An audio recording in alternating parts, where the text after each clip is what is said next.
Selamat datang ke episod podcast ini yang dibawakan oleh AGS Agricultural Global Solutions, rakan kongsi anda untuk amalan perladangan yang lebih baik di Malaysia.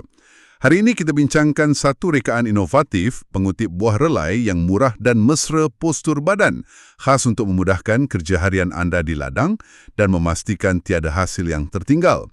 Sebelum kita bermula, mari berkenalan dengan CropDrive.ai, alat kecerdasan buatan AI percuma sepenuhnya untuk pekebun kecil di Malaysia.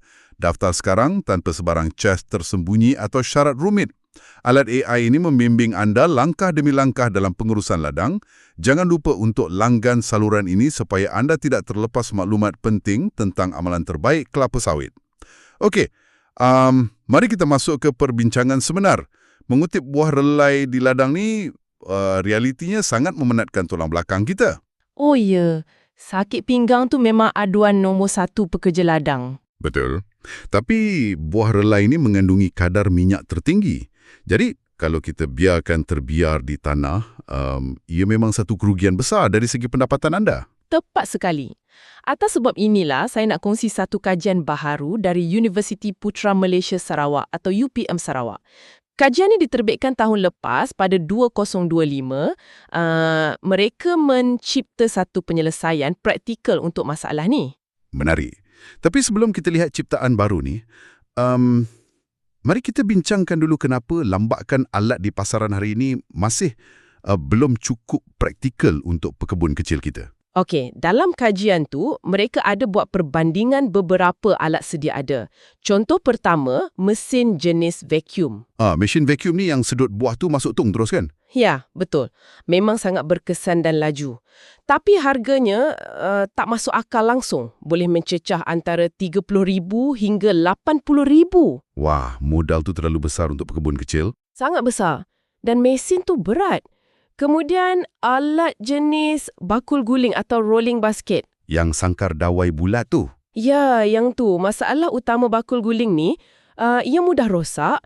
Dawai dan cangkuknya cepat bengkok kalau terlanggar batu di ladang. Oh, jadi ia tak tahan lama untuk kerja lasak lah. Betul tu.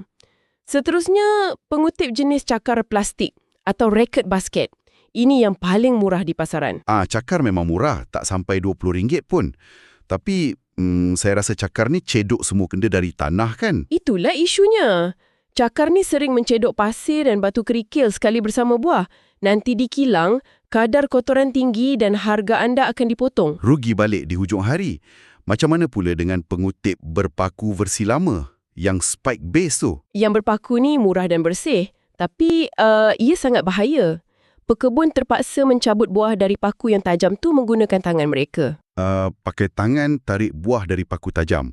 Menggunakan pengutip paku versi lama tu, ibarat menggunakan perangkap tikus kan? Perangkap tikus? Macam mana tu? Yelah, ia sangat berkesan menangkap habuan, tapi anda berisiko tinggi mencederakan jari sendiri setiap kali nak keluarkan hasil tangkapan tu. Analogi yang sangat tepat. Tersilap langkah, paku tu boleh tembus sarung tangan. Jadi macam mana penyelidik dari Sarawak ni selesaikan bahaya tersembunyi tersebut? Inilah bahagian inovatif tu. Mereka reka satu mekanisme pelepasan selamat. Mereka ambil inspirasi daripada satu alat yang sangat biasa kita jumpa. Alat apa? Pistol silikon atau silikon caulking gun. Oh, pistol picit gam silikon tu. Ya, alat tu diletakkan pada bahagian atas galah pengutip ni.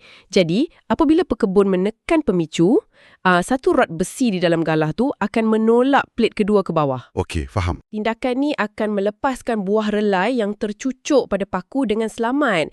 Langsung tak perlu disentuh oleh tangan pekebun. Wah, automatik tolak buah keluar. Ya, dan ada mekanisme spring yang kemudiannya mengembalikan plat tu ke kedudukan asal. Sangat lancar. Memang pintar sungguh. Tapi, tunggu sebentar. Kalau kita mencucuk buah menggunakan paku tajam, takkah luka pada buah relai itu akan merosakkan kualiti minyak? Soalan yang sangat kritis. Pakar di kilang mesti risau bab asid lemak bebas. Tapi, kajian ni menjelaskan satu fakta penting. Apa faktanya? Kerosakan kecil akibat paku tadi sama sekali tidak menjejaskan kualiti atau kandungan minyak dengan satu syarat ketat. Syarat apa tu? Buah relai tersebut mesti diangkut dan dihantar ke kilang pemprosesan dalam tempoh 24 jam. Wait, really? Kalau hantar dalam 24 jam, kualiti tak terjejas langsung?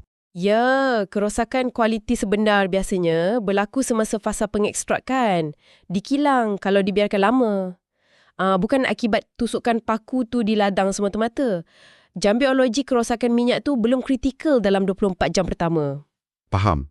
Asalkan logistik tu pantas. Nota ringkas. Beritahu kami dalam ruangan komen topik kelapa sawit apa yang anda mahu selepas ini, supaya kami buat episod ikut keperluan anda. Sila langgan saluran YouTube kami. Jika anda belum langgan, tekan suka dan tulis komen. Ini membantu saluran YouTube kami supaya kami terus menukar artikel saintifik kelapa sawit kepada bahasa yang mudah difahami dan senang dihadam. Okey, kita dah tahu mekanismenya sangat selamat. Persoalan seterusnya untuk anda sebagai pekebun adalah, mampukah saya membelinya atau bolehkah saya buat sendiri? Berita baiknya, modifikasi ini direka dengan konsep buat sendiri atau DIY menggunakan bahan kita semula. Ia sangat kos efektif. Bahan kita semula macam mana tu? Menurunkan kos pembuatan sebanyak 30 hingga 40%.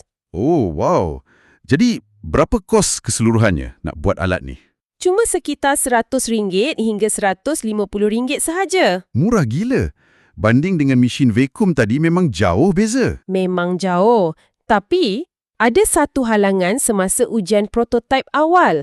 Penyelidik dapati struktur alat tu hadapi kegagalan fizikal. Galahnya mula bengkok. Sebab tekanan kuat sangat masa hentak nak cucuk buah ke? Betul. Titik sambungan antara galah dan plat bawah tu serap daya hentaman yang besar. Jadi penyelidik tambah baik rekaan tu. Apa yang mereka tambah? Mereka mengimpal palang bentuk L atau L-shape bar pada sendi plat tersebut. Sokongan tambahan ini menyebarkan tekanan tu jadi ia tahan berat semasa mencucuk buah. Sangat bijak.